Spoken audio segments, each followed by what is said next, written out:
Bueno, es una alegría de nuevo continuar con estos episodios de esta serie amplia ya que va para el capítulo 61 de Educación del Futuro, un espacio muy bonito que inició en pandemia con el objetivo de, como un experimento de ciencia ciudadana para involucrar a iniciativas de toda América Latina que tienen que ver con educación, para empezar a intercambiar conocimientos, empezar a crear una dinámica de conversación, de intercambio de metodologías, sobre todo con experiencias que le aportan un poquito al cambio sistémico de la educación, no solamente a la escolarización, sino a la parte ambiental, la parte del género, lo que tiene que ver con tecnología, la parte ancestral, la educación para la paz.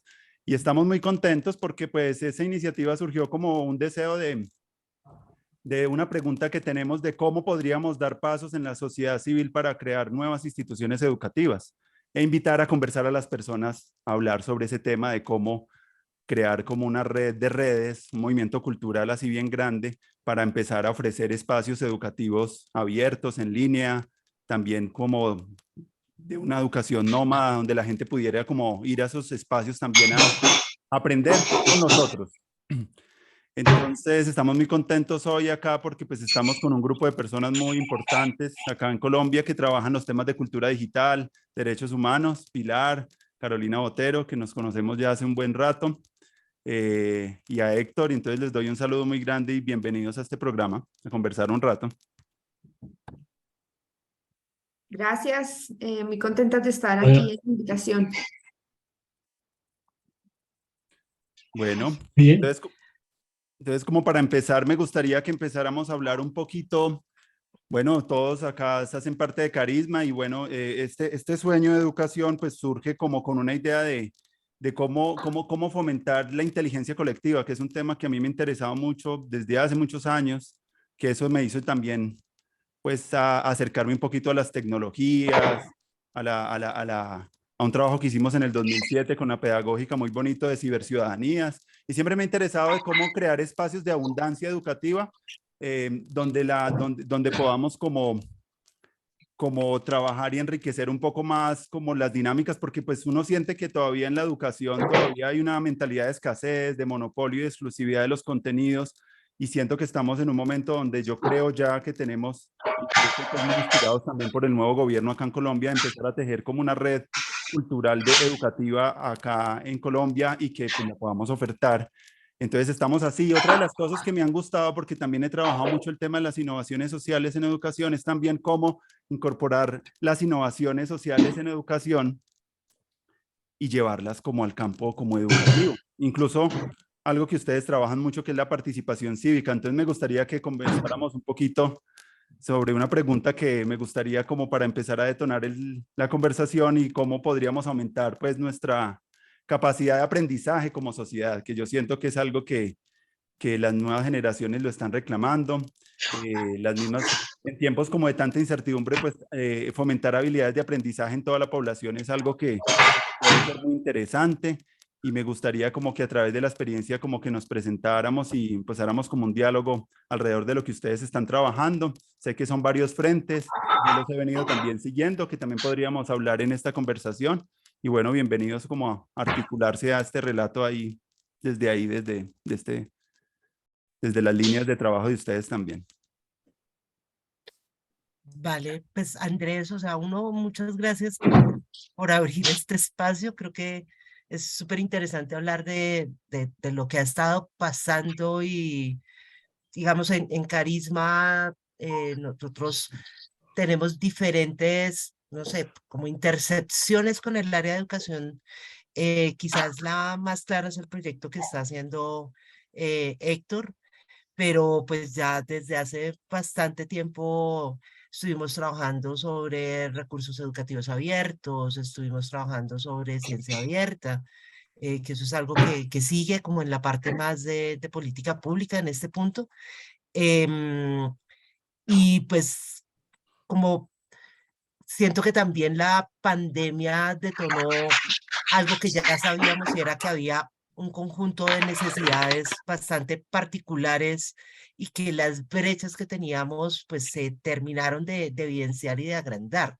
Y quizás por ese lado como que nuestra experiencia más interesante es la de Héctor, que sé que es el que debería estar empezando a hablar, aún con todo el ruido.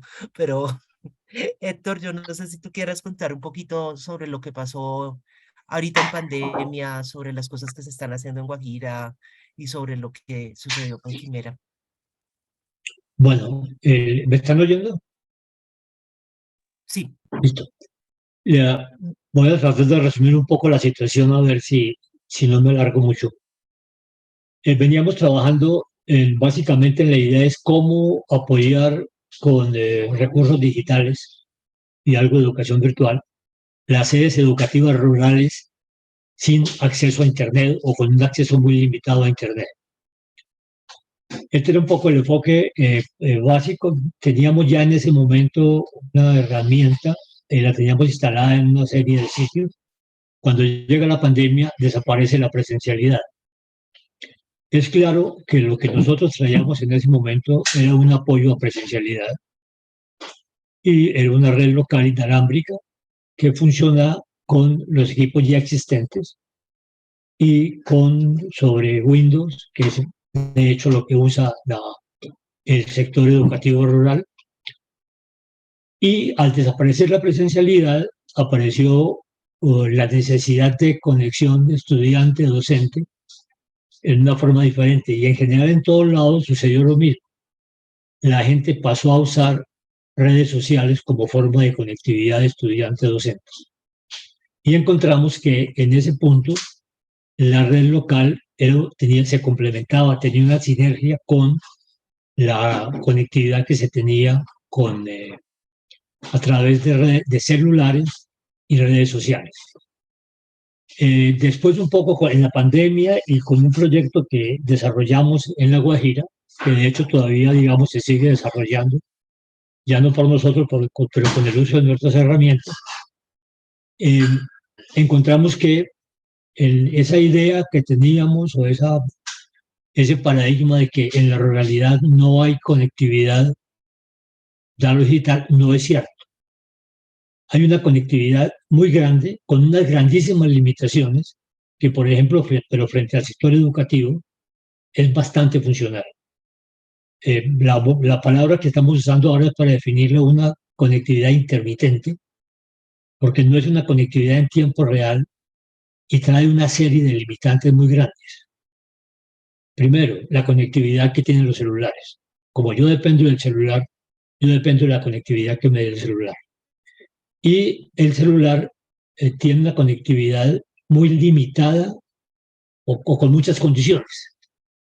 Se recibe en la esquina tal, debajo de aquel árbol, cuando paso por tal punto de la carretera.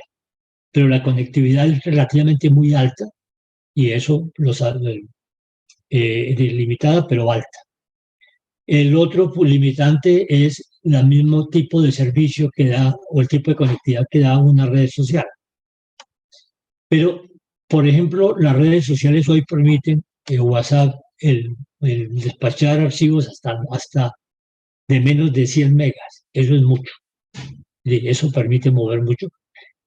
Naturalmente que de nuevo no es en tiempo real.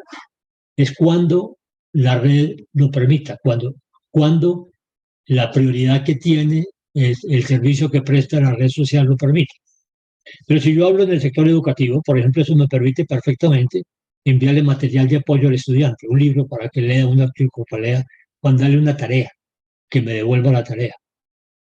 Y si yo a eso le sumo que el celular puede tener aplicativos y que hay muchos aplicativos educativos, el celular me permite hacer actividades.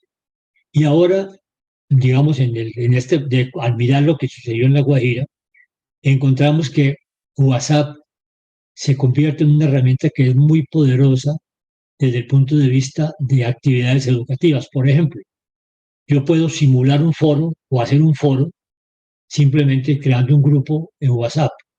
O yo puedo asignar una tarea en grupo usando WhatsApp. Entonces, estamos en este momento un poco planteándonos cómo manejar o cómo podría manejarse esos recursos que ya existen. Con los equipos que ya existen, prácticamente uno puede sostener que todo docente en Colombia ya tiene un computador. Las herramientas que se usan trabajan en cualquier computador, incluso trabajan en Windows 7.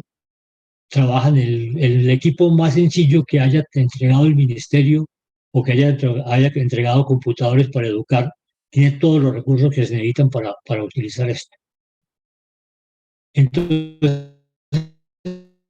la pregunta un poco que nos estamos haciendo en Carisma es, ¿hasta qué punto en una situación tan enredada como es la que tenemos la conectividad en el sector rural, pues hemos visto los problemas de que incluso me parece entender que los planes del gobierno dan un poco de años todavía para resolver el problema en el sector rural, si no vale la pena plantearse este tipo de soluciones. Ya están los recursos, no se requiere los niveles de capacitación y el manejo que se le puede dar a la herramienta es muy sencillo. De hecho, todo el mundo ya usa redes sociales y la herramienta se instala simplemente copiando archivos al disco C. Entonces, ese es un poco lo que estamos trabajando. Hicimos un trabajo interesante en La Guajira porque trabajamos con la comunidad Wayuu y se trabajó dando prioridad al Wayuunaiki. Entonces se logró, digamos, algo que estaban necesitando el sector educativo porque la cultura, la educación en La Guajira pasa porque hay que dar clase de Wayuunaiki y hay que dar clase de cosmovisión Wayuu. Y para eso hay muy poco material. Nos permitió recopilar el material y nos permitió circular y mover el material, como te decía, por un lado porque tenemos la red que permite al docente que administre, que maneje, que almacene y que procese, y tenemos el uso de la red social, básicamente WhatsApp, que nos permite difundir. No sé si esto resume bien, Pilar, o si crees que hay que ampliar algo. Yo quisiera complementar porque un poco lo que sucedió en pandemia, íbamos a arrancar un proyecto en La Guajira, precisamente con comunidad Wayuu, y la idea era con 2 comunidades, se implementaban las herramientas y había un acompañamiento que iba a hacer la Universidad del Rosario, que venía trabajando todo el tema de la educación propia. Pero lo que sucedió realmente es que terminamos en 30 escuelas, o sea, fue un boom disparado por la pandemia y en el que la herramienta de poder tener esa especie de red local se volvió algo que creció, fue el voz a voz, o sea, un profesor le contó al otro, y fue impresionante la acogida que tuvo, los talleres que se hicieron por parte de la Universidad de Rosario tuvo que acoger mucho más profesores de los que se imagina, de los que inicialmente se había planteado, y en el caso nuestro, pues ayudar a instalar las herramientas en, como te digo, 30 escuelas. Incluso como el pueblo Wayuu es un pueblo binacional, se hizo también en Venezuela, sucedió tanto en Colombia como en Venezuela, porque la pandemia estaba sucediendo también en ambos lugares.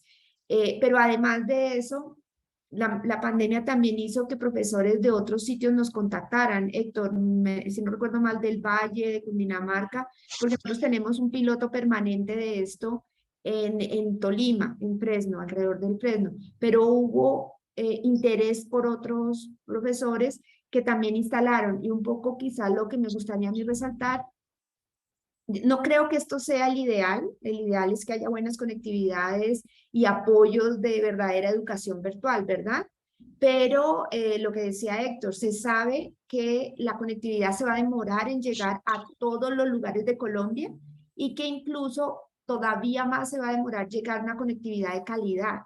Es decir, no somos nosotros los que decimos, lo dice la CEPAL, las conectividades en América Latina, en buena parte de la ruralidad, no son de buena calidad, no permiten ni la educación virtual, ni el trabajo virtual, ni el ejercicio de derechos en la virtualidad, y eso hay que tenerlo presente. Entonces, nosotros lo que estamos es buscando que a pesar de esas condiciones, en las escuelas rurales y en las escuelas con baja conectividad, porque sorprendentemente eso no va a ser solamente en la ruralidad, pero digamos, se va a notar más en la ruralidad, existan condiciones mínimas que le permitan a estudiantes y docentes tener contacto con la tecnología, simular condiciones que luego les va a permitir un mejor desempeño laboral, educativo. Si pasan, uno de los problemas más graves en La Guajira es que cuando terminan determinado ciclo escolar y llegan a Riohacha o incluso pasan a la universidad, la deserción es muy grande, porque les cambia todo, les cambia pues el entorno rural, les cambia familia, les cambia todo, pero también les imponen una serie de condiciones educativas para las que no están preparados. Entonces, nuestra idea es mejorar esa condición un poco. Por ahí va, como para complementar en la práctica lo que estaba diciendo Héctor. Y bueno, y luego con Viviana te contamos otras cosas que estuvimos haciendo durante pandemia. Bueno, Pilar quiere aportar algo. A mí me parece muy importante que hubo en el ámbito educativo unas cosas, hablando mucho, pues yo trabajo mucho en la formación acá de educadores acá en Bogotá, hablaron que fue maravilloso para muchos profes como romperle el espacio y el tiempo y poner a los chicos en conexión con otros niños en América Latina y ellos reconocer como que les cambió no solamente el acceso como al contenido, sino a las dinámicas de formular más proyectos. Se volvieron como cosas más de crear proyectos con los chicos, hacer proyectos como con sus familias. No habían tenido espacios para compartir con sus familias. Entonces muchos de los proyectos eran como buscando que los niños no solamente accedieran a información, sino que también conectaran con la familia, con sus abuelos, como con toda una población con la cual tiene abundancia de aprendizaje y tiene abundancia de educación. Entonces fue muy bonito ver a los maestros rediseñándose las maneras en momentos donde, como incluso acá también en Bogotá, muchos no contaban con computadores.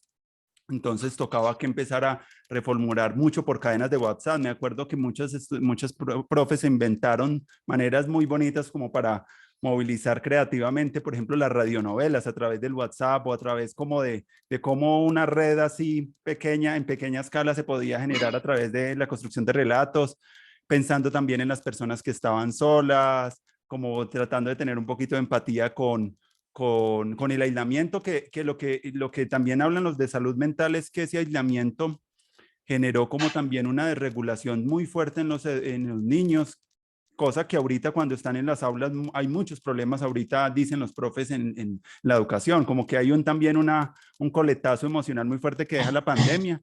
Entonces, cuando yo fui una de las personas que también empecé a impulsar mucho eso de que no era tanto el problema del acceso a la información, sino también a la comunicación. Si estamos aislados socialmente, pues por lo menos fortalezcamos mucho la conversación.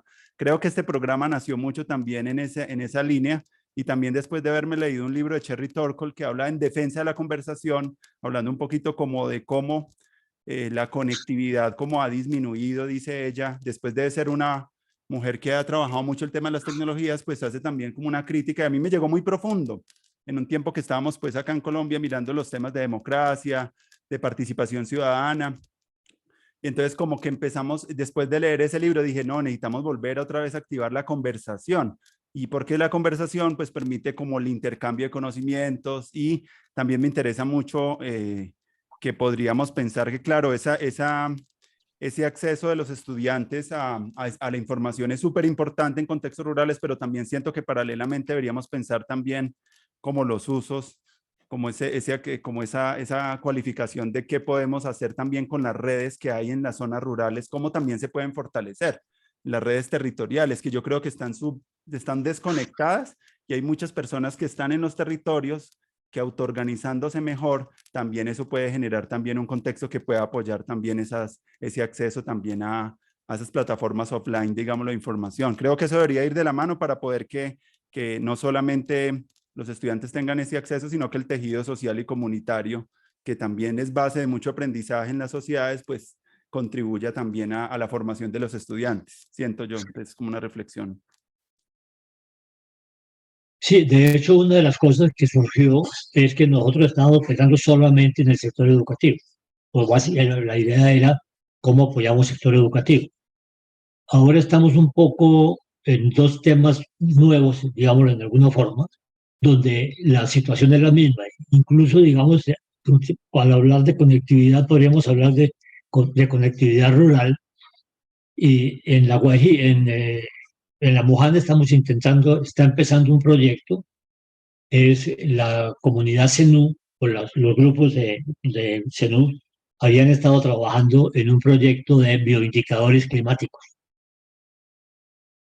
Resulta que ahora estamos discutiendo un poco, o se está montando cómo usar la red para apoyar digamos, el manejo de indicadores climáticos, el continuar el proyecto. Entonces, una de las cosas, por ejemplo, que es claro, es que hoy, usando las redes sociales, podemos tener información de cambio climático en tiempo real. Cuando la rana, cuando el pájaro tal canta o alguna cosa, antes la gente reportaba en la reunión quincenal o mensual que había visto. Ahora lo puede hacer en tiempo real. Bueno, en tiempo real no, en tiempo intermitente. Pero es decir, que es cuestión de horas que se puede concentrar la información. Entonces, usted se combina muy bien la conectividad básicamente WhatsApp, que permite contar qué está pasando, mandar un archivo, mandar un video, mandar una foto, se complementa con tener un computador donde recibe la información, la conecta. Y hay una situación muy interesante. Es que en ese sitio podemos conectarnos con mecanismos como eNaturalist o eBird, que nos permite subir una información y bajar después esa información ya validada, consolidada, y que responde a una queja que había en las comunidades, y es que cuando se participan en proyectos científicos o de este tipo de recolección de información, la comunidad aporta y nunca recibe nada. Al tener la posibilidad de subir información, volverla a bajar clasificada, yo puedo repartirla en la comunidad. Yo puedo decir, los pájaros que hay alrededor de 100 metros de la escuela son estos, o alrededor de 10 kilómetros, o que hay en esta zona, o decirle a alguien que está intentando montar algo de turismo, de ver observación de aves, decirle, las aves que están aquí son estas, y la información de esas aves, esta es su especie, este es su género, estas son sus fotos. Es interesante. Y una situación similar y estamos mirando, arrancando un proyecto con una gente en el Verjón, detrás de Monserrate, el apoyo a la agricultura familiar, que acaba pasando un poco por el mismo componente. Entonces, porque si logramos conectividad que ya existe, como te digo, y que puede funcionar entre la comunidad, la pequeña red local o incluso el usuario local, y lo podemos llevar hasta Internet. En el caso, por ejemplo, de la agricultura, hay una buena opción de vincular con la comercialización ya que va en la nube, que es la comercialización al que quiere un producto natural o con algunas condiciones especiales. Entonces estamos un poco empezando a entrar en esa parte también. Una pregunta, Héctor. ¿Esa red local Quimera quedó abierta para cualquier maestro que esté en una zona rural y pueda descargarlo a su computador y hacerlo? Está todo Sí, de hecho tenemos un caso en Puerto Libertador. El docente nunca logramos aclarar por cómo supo. Nos mandó un correo preguntando, oiga, sé que usted tiene una solución de red, ¿qué es lo que tiene? Cuando lo llamamos, dijo, no, yo pensé que ustedes tenían antenas. Le dijimos, no, es esta. Le mandamos la red. Es un docente relativamente bien calificado de sistemas. Bueno, el primer arranque fue el que le llegara a la red. En Puerto Libertadores no hay capacidad para bajar. Se necesita una buena conectividad si se fuera a bajar, no tanto por la red, que puede ser 2, 3, 4 gigas, sino porque en la red te permite entrar a Wikipedia. Y entonces cargamos 30 gigas de información entre la Wikipedia en español, Gutenberto, unos simuladores de física, química, aritmética. Entonces se manda una memoria. La memoria se demoró 15 días en llegar. Creímos que se había perdido, entonces se volvió a mandar otra que se volvió a demorar 15 días, pero a los días digo, no, ya me llegó. Es una zona con problemas de orden público complicados. El hecho es que siguió las indicaciones. De hecho, casi siempre la comunicación por WhatsApp, porque la comunicación con voz era casi imposible. Y él estuvo funcionando en la zona sin ningún problema la red. La última vez que hablé con él hace 2 o 3 meses, estaba con problemas porque habían prohibido el uso de celulares. Porque, bueno, una cosa que no hemos mencionado es que en realidad el dispositivo principal que hay es el celular. Es decir, si estamos hablando de que hay una red local y hay una conectividad inalámbrica, todos los celulares se pueden usar. Y ahora, incluso la última vez en La Guajira, que estuve hablando con la gente de Paraguaypoa, me confirmaron que sí. Me dijeron, no, prácticamente toda familia tiene celular. Muchos de los muchachos ya lo tienen, pero se puede considerar que toda familia tiene celular. Entonces, los dispositivos para recibir las cosas ya existen. Vamos a usar el celular. Entonces, esto nos arrancó a trabajar en Puerto Libertador. Una situación similar tuvimos en Bugaragrande, por razones de conectividad con algunos amigos. Una profesora se le envió la red local. En el caso de ella, tuvo que darse un cierto soporte, pero que se da simplemente en línea. Que ella, si cuando ella está en la zona urbana, ella es una profesora en una vereda, pero cuando está en la zona urbana puede conectarse. Tuvimos problemas con el computador de ella porque tenía algunos problemas en la instalación, pero por entrando a la máquina de ella se resolvió. Tenemos un caso muy interesante también en San Cayetano. San Cayetano es un municipio aquí cerca de Bogotá, cerca de Pacho, entre Pacho y San Francisco, porque te formas una idea, con graves problemas de conectividad. Un docente también lo pudo hacer sin ningún problema con las indicaciones que le llevaron. Entonces, eso lo sabemos, digamos, eso ya funciona, pero el proyecto nunca ha estado, nunca se ha planteado cómo vamos a instalar esto. Hasta ahora lo hemos planteado es cómo producimos una herramienta o qué herramienta tengamos que permita hacer esto. No, no hemos pasado, ¿no? Y no, digamos que, o no, Carolina, nosotros no pretendemos pasar más allá. Lo que queremos es armar las herramientas, digamos, lograr una solución que después habría que ver cómo se generaliza, cómo se... Sí, de hecho, por eso en comunidades como la Guayú arrancamos de la mano con la Universidad del Rosario, ¿no? Muchas veces la parte pedagógica la aportan otros o los propios maestros. Creemos también pues, que hay una autonomía en las colectivos y en las comunidades que tampoco hay que desconocer. Básicamente es dar una mano y generar soluciones que sean sostenibles también a largo plazo. Sabemos con lo que ellos tienen. Precisamente por eso es tan importante pensar en soluciones de baja tecnología, ¿no? Porque si eso no es así, la probabilidad de que las comunidades la sostengan, pues no es realista. Y bueno, cuando terminemos esto, solamente quisiera retomar la discusión sobre la comunicación y hablar del otro proyecto, pero me parece que estamos aquí. Para terminar esta parte, en la parte donde hemos hecho algún enfoque, digamos, creo que puede haber algo interesante, es con respecto a Wikipedia. Siempre hemos considerado que si pusiéramos una Wikipedia en una escuela rural, estamos mejorando tremendamente la disponibilidad de contenidos, por ejemplo. Además, montamos también la posibilidad de información local y cosas por el estilo. Con Wikipedia, sí estamos discutiendo, de hecho, la actual directora de la parte de la Wikipedia en Colombia trabajó en La Guajira. Entonces, digamos, ellos están en este momento, o estaban tratando de llevar a cabo un proyecto con el Ministerio de Educación que se bloqueó en gran parte por accesibilidad.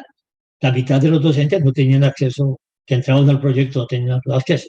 Entonces, la solución nuestra, nosotros cuando montamos la red, montamos Wikipedia.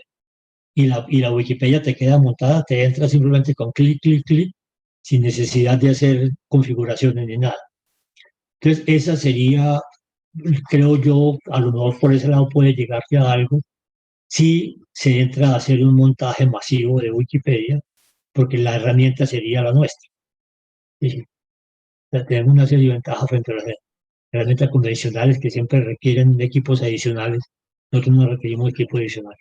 En caso de que los estudiantes quieran editar colaborativamente un documento en Wikipedia, ¿también la herramienta lo permite? ¿O solo es la visualización de la información? Está Wikimedia, o sea, es Wiki y se puede. Lo que pasa es que pues no se ajusta a internet, ¿no? Queda en la red. O sea, Tendría más que después... el problema es la sincronización de esa información ya con afuera, porque para eso sí vas a necesitar internet. para Muchas, poder, No, muchas veces. no necesariamente. o Si yo, necesitas otros métodos de llevar esa información a un lado donde pueda conectarse para llevarlo, pero eso, digamos que pero el ejercicio de editar se puede sí, como ejercicio. en La Guajira están produciendo en este momento la Wikipedia. Es la versión en Wayunaiki de la Wikipedia. En Cuando Wayunaiki. en la versión que tenemos montada en La Guajira y la que se montaría si se entra con Wikipedia, se monta MediaWiki. MediaWiki es la misma herramienta que te permite producir Wikipedia. Entonces puedes editar localmente. Ahora bien, cuando usted edita localmente, usted tiene básicamente un archivo de texto y tiene unos archivos adicionales. Yo puedo mover usando WhatsApp esos archivos y moverlos a un sitio en el cual sí ya tenga conectividad y pueda entrar a la incubadora. Eso se está haciendo en este momento en La Guajira, un proyecto que está financiando la Fundación Wikipedia y que ha sido un poco la potencia que nosotros no estamos trabajando en este momento en La Guajira, pero hay un proyecto que sigue trabajando con la herramienta, que es ese, que es crear la Wikipedia. Gracias, Héctor. Carolina, ¿querías seguir aumentando ahí como la conversa en otros puntos de que están trabajando? Sí, pues que cuando tú estabas hablando el tema de la comunicación, de cómo se disparó el tema de la comunicación, precisamente en Carisma arrancamos, aparte de esto que tiene que ver con esos procesos, había otro que fue arrancar unas verbenas para hablar, creo que similar al proyecto que tú arrancaste, y en esa precisamente varios de los proyectos de los que hablábamos era educación en un sentido más amplio. Pues yo ahí dejo a Viviana, que fue la que estuvo detrás de eso. Bueno, digamos que ahorita cuando hablabas de esa defensa de la conversación, yo creo que fue algo en lo que nosotras también pensamos en el marco de la pandemia. Veníamos intentando hacer el mapeo de ejercicios colaborativos que para mí también ofrecen otro tipo de formación no formal, como son, por ejemplo, espacios como cineclubes, casas de cultura, clubes de lectura, que digamos que responden a otras lógicas de la formación un poco más holística, más allá de lo que uno aprende tal vez pues como en la academia.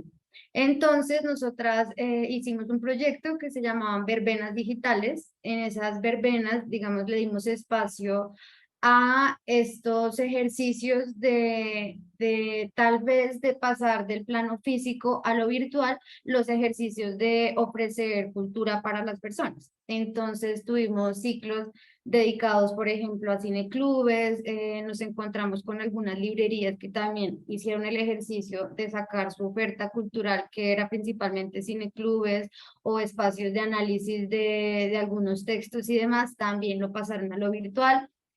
Tuvimos el ejercicio de radios comunitarias que nos comentaban que en muchas zonas se volvieron el único medio de comunicación para las personas. Las personas le decían, por favor, no dejen de hacer el ejercicio de radio comunitaria porque es con lo que yo me estoy sintiendo acompañado acá todo el día. A mí me cogió la pandemia solo o sola y esos ejercicios empezaban como a llenar estos espacios de necesidad de comunicación también, pues como que existió en la pandemia y que tal vez continúa. Tuvimos, bueno, como espacios con música, algunos dedicados a artes gráficas y demás que también estaban intentando cambiar sus lógicas para pasar al plano físico y entendimos un poco también cómo estos ejercicios colaborativos estaban llenando también estas necesidades de la ciudadanía de relacionarse de otras formas, porque tener como un derecho también a espacios de ocio y a pensarse desde otras lógicas que no son el trabajo, la educación formal, también era necesario y tal vez no se estaba pensando tan desde las políticas públicas en el momento en que nos cogió la pandemia. Entonces creo que estos ejercicios colaborativos sirvieron para llenar como esta ausencia de oferta cultural que existía. De otro lado, también nos dimos cuenta que cuando estos ejercicios del plano físico se pasaron al virtual, como te dije, cineclubes, casas de cultura y demás, empezaron a tener muchos problemas con las plataformas, porque casi que todo lo que estaban haciendo debería haber estado, por ejemplo, amparado por excepciones al derecho de autor que no los registran las plataformas. Entonces, por ejemplo, tuvimos el caso del Cineclub de la Universidad Central, que es un espacio de una universidad que cumple con garantizar derechos culturales, tanto pues como a la creación como al acceso. Ellos se pasaron a Facebook y a YouTube, intentaron mantener los ciclos que habían sido casi que ininterrumpidos durante muchos años y las plataformas los bloqueaban. Incluso cuando ellos, digamos que hicieron todo su plan de tener toda la cadena de derechos de autor clara para que no sufrieran bloqueos, entonces utilizaron obras que estaban en el dominio público o incluso obras donde en el panel tenían invitado al productor y al director de la película, pero aún así YouTube y Facebook seguían como identificándolo como posible infracción al derecho de autor y tuvieron tantos problemas que tuvieron que trasladarse a Twitch, donde ya era muy difícil mantener la audiencia que habían logrado tener como en los primeros meses de la pandemia en las redes sociales, digamos, más grandes como lo era Facebook. Entonces, a partir como de estos casos que vimos, hicimos una investigación que lanzamos públicamente la semana pasada y fue ver cómo esta moderación de contenidos está afectando sobre todo a pequeños creadores de contenidos, a medios de comunicación independiente y está creando como un incentivo disuasorio porque hace que las plataformas grandes quieran o los canales más grandes quieran poner como a nombre propio los derechos de autor para que la plataforma los reconozca como propios y tal vez la pequeña monetización que están haciendo estos pequeños canales se queda en manos de los canales más grandes dentro de la lógica, pues cómo funciona la moderación de contenidos en estas plataformas. Eso fueron como pues los avances que nosotras hicimos y yo creo en este momento que eso no fue ya solo un momento como de responder a la pandemia, sino que se volvió como un estado normal en la actualidad. O sea, muchos espacios que se virtualizaron y que empezaron a ofrecer como contenidos culturales dentro del espacio virtual, en este momento están, digamos, tratando de hacerlo de una forma mixta, están combinando el espacio presencial, pero creo que muchas lógicas se están manteniendo en la virtualidad y que es la nueva normalidad. Entonces, que, digamos, parte de lo que tiene que mirar ahorita las políticas públicas en temas de cultura es cómo esta nueva, digamos, digitalización que se aceleró con la pandemia, si es posible con las barreras que existen también para poder circular estos contenidos en Internet. Gracias, Viviana. Sí, en este programa que yo he hecho ya me ha pasado con 2 videos que también los han limitado y los han bloqueado. Uno porque un amigo hizo como su presentación muy con fragmentos musicales y el otro sí nunca entendí por qué fue. La verdad no sé el algoritmo qué fue lo que pescó. Yo creo que sí fue unos guiños también como a unas empresas ahí como al movimiento como de las vacunas y eso. Yo creo que fue por eso, como hizo unos comentarios muy amplios, pero no lo entendíamos porque, bueno, yo estaba en ese tiempo haciéndolo por StreamYard y como que en transmisión en vivo como que corre uno más el riesgo de la censura. Tengo como ¿cierto? Cuando uno está transmitiendo en vivo es más fácilmente que el contenido de uno o cómo funciona eso. No sé si sea más fácilmente, pero también sucede. Mm. Entonces se siente más porque es en vivo, yo creo. Yo creo que es difícil pensar que es porque uno habla mal de alguien. Me parece que hay unas teorías conspirativas que no son tan ciertas. Lo que pasa es que es impresionante lo que hace. O sea, uno de los casos que era ¿explicaste de Cuestión Pública? No. Uno de los casos que encontramos fue Cuestión Pública, que justo cuando empieza la pandemia arma un conversatorio y estaban varias personas en el panel, en la mesa. Y la primera que empieza a hablar es Ángela María Robledo y les bajaron el contenido. Y entonces ellos dicen censura, pues, ¿por qué? O sea, ¿esto qué es? Y luego se dan cuenta que Ángela María tenía, pues, se dan de cuenta como si tuviera esta chaqueta y 8 días antes había hecho una semana anterior había hecho un programa con otra programadora con la misma chaqueta. Y el mismo encuadre. Y el que es mismo lo que encuadre, reconoce como el blanco y algoritmo. eso. Y entonces, como ese contenido había quedado registrado a nombre de la productora anterior, pues ahora se lo bajan porque es contenido de la otra. Claro, porque el algoritmo no alcanza a definir, pero sí permite, sí confirma las teorías de conspiración. Sí, yo no Entonces, entendí. como tú dices, ¿quién sabe qué fue lo que hiciste que el algoritmo reconoce como una violación a la regla y te tumba? Pero es parte del problema, o sea, no podemos confiar solamente en algoritmos porque generan no son precisos, no son buenos, no. La gente confía demasiado en la tecnología. Y la tecnología tiene muchísimos fallos. Lo que digo que en transmisión en vivo lo bloquearon, pero yo lo descargué y lo volví a subir y ahí sí ya no hubo ningún problema. Ahí sí ya como que no se logró. Yo no Porque edité nada, pues yo lo volvía y lo miraba y yo, pero qué, ¿por qué están bloqueando este contenido? Solo por allá Eso un no es lo comentario mismo crítico del frente a Cine algo, Club. pero no sé. Sí. Claro, pero pueden ser muchas otras cosas o puede ser Mm, que en algún momento termine volviéndolo a pescar el algoritmo y claro. ahí sí, pero es muy complejo cuando uno no sabe exactamente cómo se están expresando en el algoritmo las reglas de comunidad, cuáles son las cosas que están tratando de pescar. Entonces, que Mm, puede ser como algunas, las que más rastreadas se tienen las de derecho de autor, pero ahorita, por ejemplo, en pandemia, pues habían restricciones sobre la divulgación de temas de antivacunas, sobre, no sé, temas que generaran alarmas que no eran ciertas sobre COVID-19. mm, Entonces, habían más reglas en el ambiente de las cuales uno no necesariamente estaba completamente seguro de cómo estaban funcionando. Y creo que ahí es donde empieza a casar como la idea de hay una conspiración cuando en realidad pues es la expresión de unas reglas que uno no conoce plenamente. Entonces no es tanto que haya una conspiración en contra de un movimiento o un tema en particular o que tú no puedas hablar de forma crítica, sino que, claro, el algoritmo está tratando de pescar cosas que uno no sabe que está pescando y se confunde también muy fácilmente. O sea, nada de esto está plenamente está establecido y pues va cambiando con el tiempo también, em, que Al es punto parte de que, las discusiones que hay que hacer.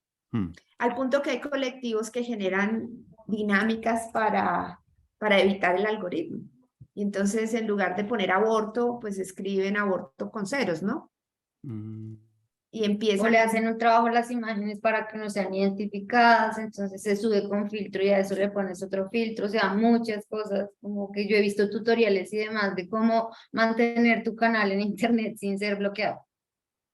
Y todo el tiempo se va renovando, ¿no? Porque eso también va haciendo el algoritmo más fuerte mm. y tienen que volver a buscar más lógicas. Exacto.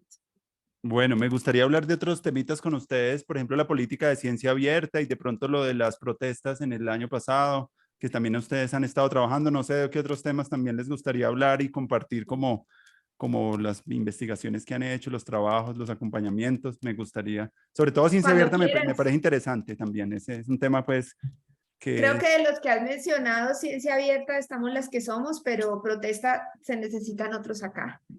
Entonces depende.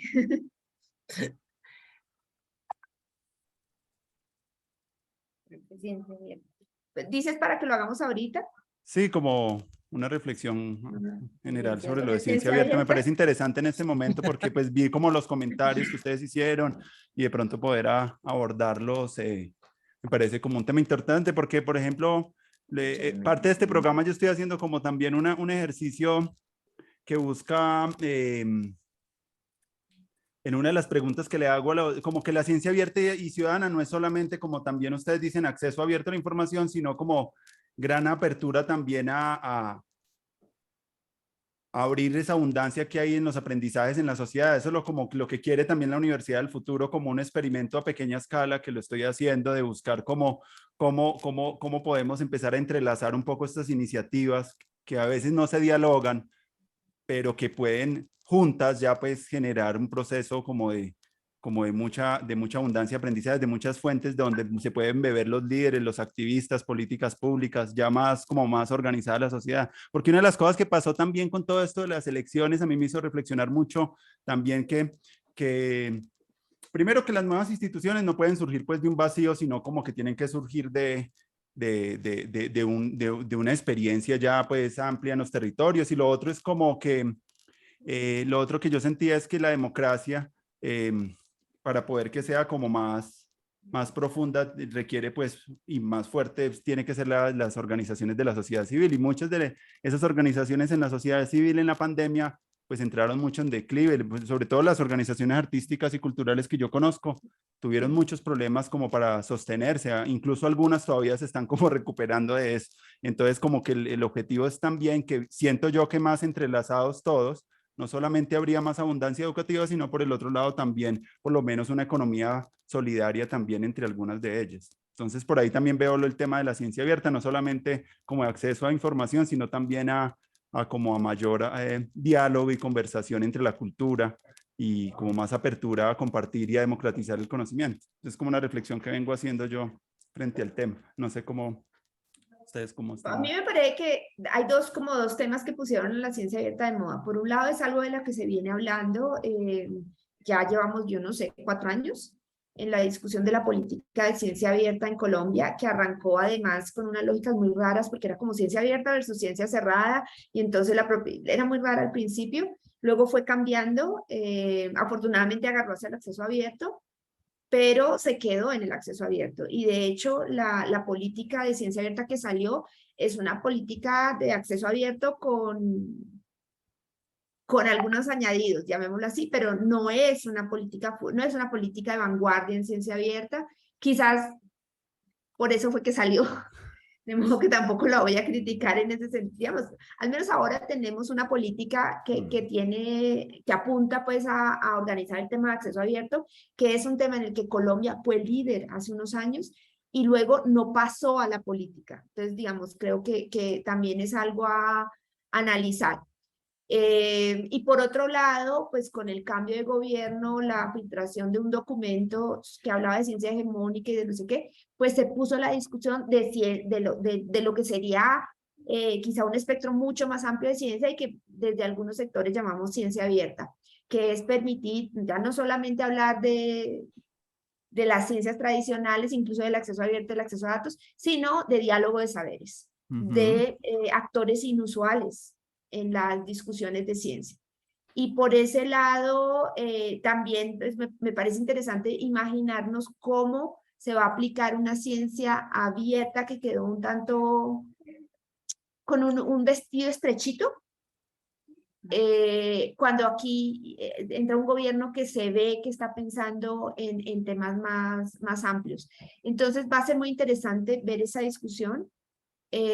Y quizás otro elemento adicional, pues UNESCO sacó el año pasado las recomendaciones de ciencia abierta, que también tienen un componente muy grande de acceso abierto, porque es el tema que más se ha discutido a nivel institucional y de países, pero ese sí trae un catálogo más amplio de opciones en ciencia. O sea, es un tema que quisiera decir, va más allá de lo que Colombia quiera y es una discusión que se está dando en materia de política a nivel internacional. Entonces me parece que estamos en un muy buen momento para dar todas las discusiones, incluida la que estás comentando.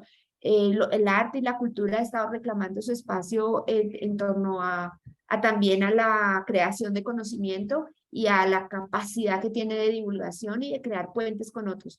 Yo personalmente lo veo con optimismo y espero que como propuso Juan Camilo Cárdenas en una de sus columnas en torno a esta discusión de política, se pongan más asientos en la mesa, que la discusión no está en reemplazar los asientos o en quitar algunos, sino que nadie ha discutido el método científico, sino que cuando se habla de ciencia, la ciencia tiene que tener un propósito y que para ese propósito hay que poner más asientos en la mesa de la discusión. Yo creo que esa es como mi mirada ahorita, no sé, Pilar. Pues yo creo que ha sido interesante la discusión, o sea, como dice Carolina, una es la vertiente oficial de cómo se construyó esta idea de la política de ciencia abierta, que sí hubo conversaciones con varios actores, que hay cosas que no quedaron reflejadas, pero la conversación se está empezando a dar. Y ahí creo que eso es algo que se rescata, o sea, hay cada vez más personas hablando del tema y entendiendo que, por ejemplo, en esta discusión de ciencia abierta tendría que caber la ciencia ciudadana, ciencia participativa, que esto no solamente se debe quedar en el acceso abierto y como decía Caro, la política actual tiene algunas pinceladas en esas direcciones. que habrá que ver realmente cómo se transforman en que la siguiente versión de este documento pues viva y empiece a integrar estas otras miradas. Creo que la academia aquí ha jugado un papel también interesante de empezarse a meter y explorar este tema también desde el punto de vista académico formal. Y ahora hay más interés de algunas universidades, no solamente de tener políticas de ciencia abierta, sino de plantear otras discusiones y de trabajar con otros grupos y hacer como otro tipo de aproximaciones a la idea de ciencia que terminamos viendo en esta discusión sobre ciencia hegemónica y pues todo lo que pasó con la propuesta. Y es que había más, o sea, que yo temía mucho que esta discusión se quedara, qué sé yo, con un comité de aplausos a la columna de Wasserman, de parte de, como de esta mirada más, no sé, más tradicional sobre las ciencias. em, y sobre quienes todavía consideran la ciencia muy cercana solamente a como la idea de ciencias exactas, naturales, que es duras, que es bastante compleja, pero que está ahí, o sea, que hay gente que piensa genuinamente que esta es la única. Y creo que en este momento había un ambiente suficientemente maduro para que la discusión se empezara a dar, que era algo que de nuevo no creo que hubiera pasado hace 5 años, pero en este punto sí. Y estas voces que podrían escucharse como disidentes, creo que en algún punto, o no sé si es el sesgo del ambiente en el que uno se mueve, pero se vuelven también mayoritarias. O sea, como esta necesidad de replantearnos cuál es la visión sobre la ciencia, que no hay una única mirada sobre cómo se hace ciencia y que las ciencias humanas también entran dentro de este campo y por tanto no es la mirada hegemónica, se volvió un tema de conversación y para mí eso no es menor. Ahora, pasa esta conversación a medios de comunicación masiva, que es un fenómeno que creo que nunca antes habíamos visto y los medios empiezan a cubrir esto, a llamar, a tener entrevistas con uno, con el otro, que era algo que tampoco había pasado. Entonces creo que es interesante ver cómo están sucediendo estas cosas y si al final pues todavía no tenemos ni siquiera o sea, creo que no la han sacado desde anoche que revisé, todavía no sabemos quién va a ser el ministro o ministra de Ciencia. Y creo que eso también es diciente en esta discusión, o sea, no es cualquiera y probablemente si se pone una cuota política, esto va a ser más, o sea, va a haber una reacción. Y creo que eso no es menor en relación con esta discusión de para dónde va em, la idea de ciencia abierta acá en el país y cómo puede permear como otro tipo de discusiones. Em, Finalmente, yo creo que es algo que si para nosotros ya llevamos 4 o 5 años en esta discusión, para muchas personas es una discusión nueva. Em, y pues habrá que ver hasta dónde se puede jalar y quiénes llegan también a aportar desde qué áreas. Perfecto, gracias. ¿Algunas otras cosas más que quieran compartirnos de lo que vienen haciendo como Pues carisma o ya algunas que, reflexiones posteriores? ¿Mm?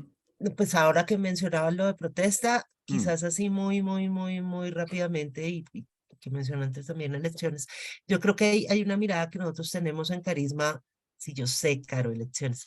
Es que fue mi tema durante 6 meses y entonces no lo puedo dejar todavía. Pero creo que Carisma tiene una mirada que es crítica en relación con la forma como estamos incorporando tecnologías en todo, o sea, que quizás es el hecho por el que terminamos también mirando con cierta prevención la aplicación de políticas públicas cuando está mirando tecnologías de vigilancia, que se terminaron viendo en el paro y también en esa mirada crítica termina siendo una necesidad de construir capacidades con las organizaciones y con la ciudadanía para que conozca más estos temas y los pueda enfrentar. Entonces, de alguna manera, aparte de los ejercicios a nivel de educación que no están ligados con el tema de educación, sí fueron como esta serie de campañas y de documentos que sacamos alrededor de cómo pensarse herramientas de protección o prácticas de protección durante la protesta, como ciertas conversaciones también que surgieron en la pandemia, incluso antes de las verbenas de las que estábamos hablando como comunicación, que tenían que ver con cómo manejarnos en redes sociales y cuáles son como las herramientas de protección de la privacidad que nos dan estas mismas plataformas y cómo hacer configuraciones y demás, que creo que también son ejercicios de comunicación supremamente interesantes en esta idea de ya la educación no es solamente algo que pasa en la escuela, sino que tenemos prácticas de comunicación y educación que permean toda nuestra relación con la tecnología y que tenemos que empezar a incorporar. Y en eso, como las cosas que se suscitaron a partir de la protesta, del paro y de las más prácticas que tenían las comunidades o los grupos que estaban haciendo comunicaciones populares de cómo hackearse los algoritmos y tratar de que sus transmisiones siguieran, creo que corresponden con estas lógicas de educación popular con tecnologías. O sea, y me parece que ahí hay un campo interesante que quizás podamos explorar en un futuro. Siempre me he preguntado mucho de eso. ¿Ustedes creen, como activistas de este mundo de lo digital y como investigadores, si se ha logrado sedimentar un poco todo eso de la cultura libre, que en un tiempo acá, en los años principios de los 2000 estaba muy fuerte, todo eso de las licencias Creative Commons y todo ese movimiento alrededor también de un movimiento también juvenil contracultural, que yo creo que logró, pero no sé si es de pronto como ausencia como de ver a otras personas en esos espacios o qué pasó con eso, o eso en qué quedó en términos como de movimiento cultural, porque en ese momento lo sentía como con una gran presencia en los espacios públicos, en los espacios digitales, gente haciendo radio, como hackeando, haciendo como procesos como de apropiación tecnológica muy interesantes. No sé ustedes como qué reflexión les merece eso, yo sé que ustedes continuaron y siguen estando ahí presentes, pero siento yo como a nivel cultural y a nivel como permeando un poco las instituciones, los espacios. ¿Eso en qué? Pues a mí me gustaría mencionar ahí, sacamos hace 4 meses por ahí, 5 meses, un estudio de ciencia abierta precisamente, proyectos de ciencia abierta. Es un poco más grande lo que estás diciendo porque ya son proyectos formalmente, como que se piensan en ese campo y no solamente hackear algo. Pero miramos proyectos en Argentina, Brasil y Colombia que surgieron durante COVID como formas de hackear al sistema, pues de usar la inteligencia colectiva, digámoslo así, para generar esto. Fue este año, ¿verdad? A fin del año pasado. A finales del año pasado sacamos esa investigación y ahí recogimos varias experiencias de ciencia participativa, como de gente, de actores inusuales, haciendo proyectos. ¿Tú recuerdas algún par para mencionar? No, pero siento como que también con todas las protestas que hubo el año pasado y demás, yo pienso que tal vez no esté actuando como movimiento organizado tanto, Mm, pero que sí hay muchas semillas que quedaron regadas en mm, muchos lugares, porque realmente como que la actividad de los barrios, de los colectivos de jóvenes, lo que te decía de las casas de cultura y demás, crearon esa economía solidaria que tú dices, donde mucha gente llegaba a comer a la olla comunitaria, mm. también llegaba a vender lo que está creando, o sea, siento como que se ha expandido también tanto que tal vez no encontramos como movimiento, cómo está actuando, pero sí Mm. creo que es una semilla muy grande que está en la sociedad y que son las nuevas lógicas en las que están funcionando muchas cosas, que tal vez sí deberíamos pues como darnos a la tarea de tratar de identificar y ver cómo podemos accionar tal vez en conjunto, pero sigue ahí. Sí, es que eso me parece muy interesante. Por ejemplo, igualmente con el documento este borrador, que una cosa es esa discusión y otra cosa también son las apropiaciones que hacen muchos maestros de eso y ver como que han evolucionado muchos proyectos de ciencia ciudadana, los profes trabajando con eBird, con esas plataformas también para subir datos, para trabajar en procesos como ciudadanos y ya también como la cultura del proyecto. Ayer hablaba con un semillero de investigación de unos chicos en Bosa y a ellos les pareció fantástico cómo la educación en pandemia se convirtió en algo más proyectual, más de abordar como las crisis planetarias como desafíos de aprendizaje para el aula. Y eso me parecía muy potente a nivel educativo, era como hablar de cambio climático, estaban hablando de la discriminación, el machismo y temas muy gruesos, muy complejos, que requieren pues una conversación más amplia y los pelados estaban felices. Y a mí me parecía, yo hace rato no compartía espacio con niños tan jóvenes de primaria y era asombrado de la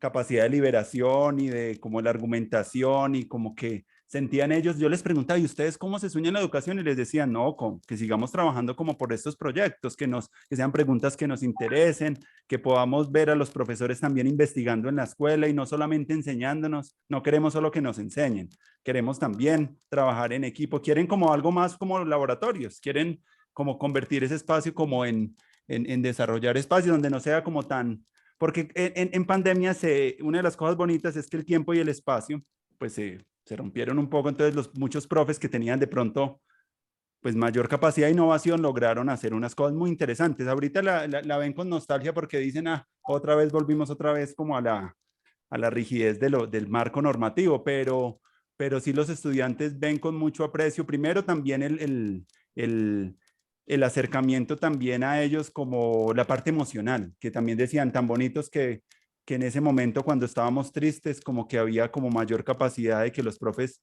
también convirtieran nuestras emociones también en objeto de aprendizaje, que habláramos cómo nos sentíamos y eso me parece que eso a nivel educativo la pandemia generó también unas potencialidades muy, muy, muy maravillosas que antes no se habían dado, que deberían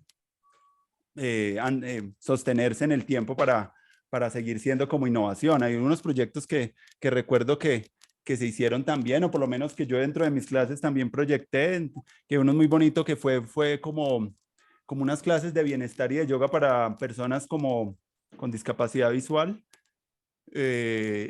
No, perdón, era para sordomudos, como en lenguaje de señas, como unos pelados empezaron a hacer unos videos muy interesantes para trabajar, como que lo que más bonito es cómo puede eso fomentar también la empatía también de los chicos y de los profes como a trabajar temas que de pronto no estaban incluyendo dentro de su educación formal y eso fue una de las cosas que realmente sí fue muy novedosa en los tiempos de pandemia y ojalá eso pueda seguir como nutriendo ya bajo el paraguas ya sea de la ciencia abierta o de lo que sea, pero sí como que puedan incluir como temas más amplios a los que normalmente como disciplinares se trabajaban en la escuela, que es como la lógica más antigua. Entonces, como que yo celebro mucho esas oportunidades que abren estos espacios y bueno, también muy contento por todo lo que ustedes nos han compartido hoy. No sé con qué quieran redondear, yo creo que ya va llegando la hora, que es como el tiempo de esta conversa y bueno, me alegra mucho de volverlos a ver y de poder siguiendo nutriendo esto.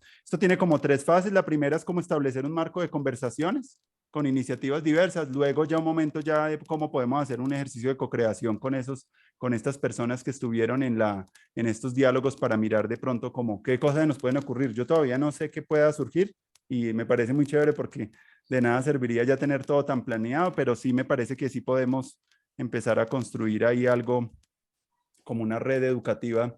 Estoy trabajando mucho eso del principio de la abundancia. Me parece que ese es un principio de la lógica de la vida muy bella, que uno lo ve mucho cuando siembra alimento, que uno siembra algo y como que, como que pensar la educación así, no como desde el principio de la escasez, que es la mentalidad colonial, extractivista y toda esa lógica como del monopolio y la centralización, sino pensar como lógicas de la abundancia en el marco también de esto de la potencia mundial de la vida, que creo que hay que pensar mucho cómo extraemos esas metáforas de las redes y de la vida para llevarlas al aula y a los principios educativos. Y una cosa muy bonita que quiero seguir construyendo es que esto se convierta también en un proyecto de ciencia ciudadana también, porque sé que muchas de las experiencias que están ahí no están documentadas o hay muy poca reflexión sobre muchos espacios culturales y educativos que son innovadores y que se conocen, pero están falta todavía como darle un poquito más de de fuerza a eso y ojalá que podamos al servicio de las tecnologías también a que esa subexposición pues se sobreexponga un poquito y empiece como a inspirar mucho más a los docentes, a los líderes y a los educadores. Entonces les agradezco mucho la participación y bueno, muchas gracias por estar aquí. Vale, Andrés, pues muchas gracias. O sea, yo creo Gracias, que Andrés. hay que Gracias. mantener estos diálogos. Acá Feliz estaremos. día. Hasta Gracias. luego. Que estén bien. Hasta luego.